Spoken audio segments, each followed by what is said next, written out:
Titi Dona. Nalablab yan o tampo. Sus, bakit tatampo? Hindi pinakain ni mama? Mama, saan na yung pagkain?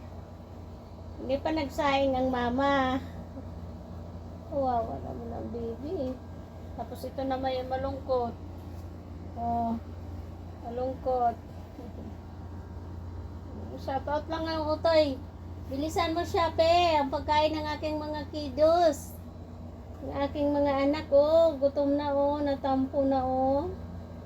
Natampo na. Sobra ng tampo na yan. Saan ba natampo ng baby ko? Naiyak. Dadating na yung pagkain ng wala ko, ha?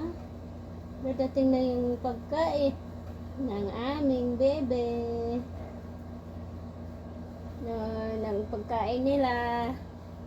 Oh, may galap shoutout sa sponsor ng aming dog pedigree food at sa aming mga tali kasi magagala kami sa Snake Road. Oh, thank you sa sponsor ng cat food at dog food. We are waiting for Shopee delivery.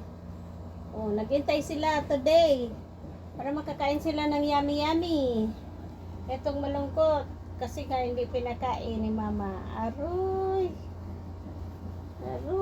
hindi pinakain ng mama kaya tampo. Napakalambing naman ako. Oh, baby, come here. Baby, dito ka. O, sa gitna, baby. Dali ka. Up, mama, up. Hindi, wala na. Ito, selosa to eh. Hindi pwede. Ito nga, nakiipal,